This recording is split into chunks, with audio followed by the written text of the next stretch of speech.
Last night I was on the internet, on YouTube, and I was listening to one of my favorite bands, AC/DC, and they were at River Plate. And I was listening to their songs, and I mean, that place was just rocking. Probably a couple 100,000 people. You could see them jumping, moving. It was like a tidal wave going on. And they were doing the song Highway to Hell. And as they were doing it, there was all this energy. I mean, the energy was absolutely tremendous. And that's when I thought of my talk title for today. And that's what we're going to talk about, that highway to hell. So that before we go any further, let's talk about what hell is, my friends. Hell is not a place. Can we get that done? It's not a place. Hell is a state of mind that we experience when we're not in the harmony with life. So it's not this place, because understand this. If there is an infinite, which I believe there is, that means it's all-knowing, it's everywhere present, it always has been, it always will be. That's what it means to be omniscient, omnipotent, and omniscient. Right? That's what that means. So there's nothing but it. So a place like hell can't exist outside of the oneness. So that's a man-made creation. So is this idea of a devil. There's no such thing as a devil. Everything is made out of the infinite. Everything is made out of, if you want to call it God, call it God. Everything's made out of it. And so everything is it, and it's all part of the whole. So hell basically is a state of consciousness, a state of awareness that we in our human form through our egos feel when we're not in harmony with life, when we're not in harmony with who we are. Hell is a state of mind that we also experience when we're not being our authentic self. Do you hear that? It's real important to understand that there's an authenticity that's our innate nature. That's our innate DNA. That's the personality of who we are that has come forth at this time to create. And when we're out of aligned with it, we feel all those negative emotions of grief, of anger, of jealousy, of anxiety, of despair. When we're in alignment with our authentic self, when we're really being us, oh my God, that is just absolutely beautiful. Life is in the flow. You see, most people are living in hell because they're not aware of what it means to be authentic. They've not taken the time to rediscover who they are. You see, to know oneself, we must let go of the ideas that others have determined for us, that we blindly accepted. And we've got to determine what is unique for us. You know, the term used by Don Miguel Ruiz is, we have been domesticated.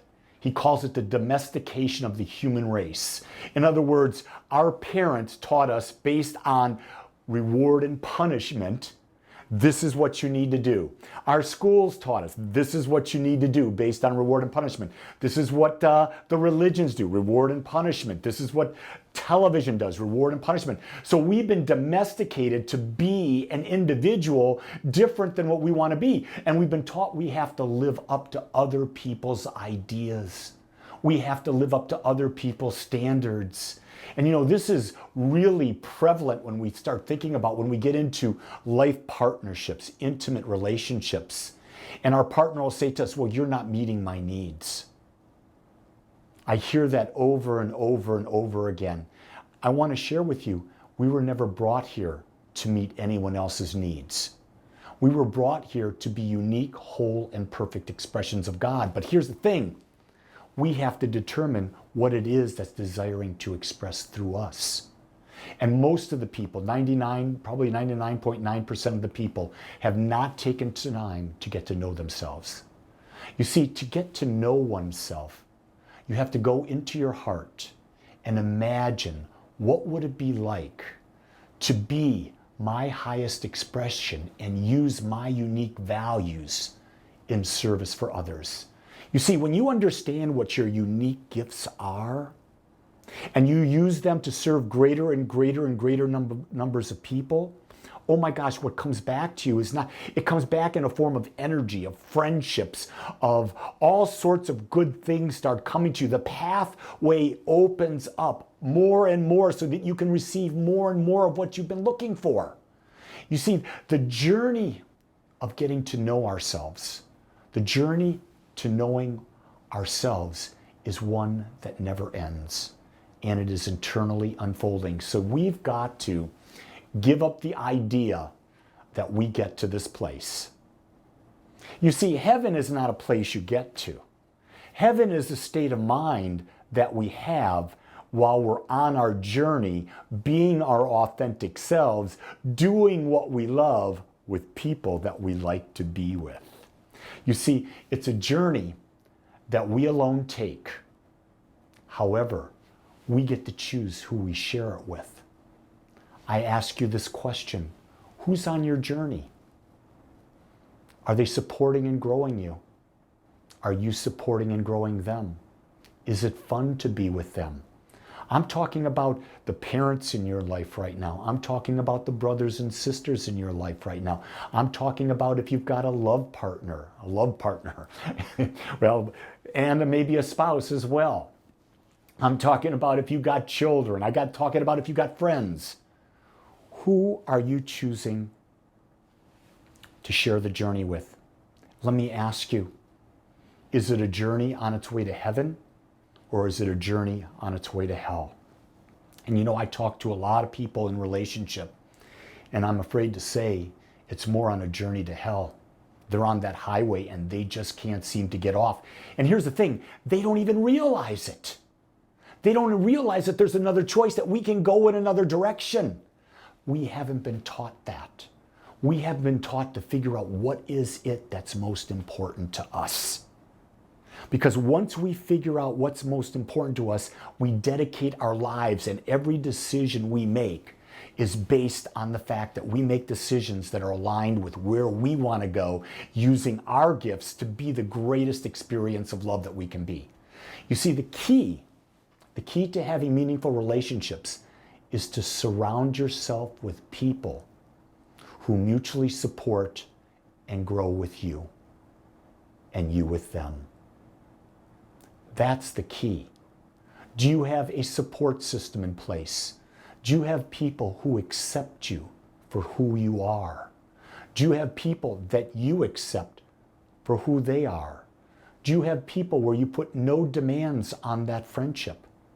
Do you have people that you can't wait to be with because it's fun to share the journey, to banter back and forth about those things that are so important in life, the self-discovery of the true nature of who we are? And you see, these are not people that you gossip with. These are not people that you complain with, because when you gossip and complain, where are you? You're on the highway to hell. And you know, and psychology has already told us that 90% of all communication is gossiping and complaining. Only 10% is truly meaningful or factual. Where do you stand on that scale? You see, the one thing I've come to understand is that when we're in love and we accept ourselves and we accept others, this journey is fun. You can't wait to get up and do new things.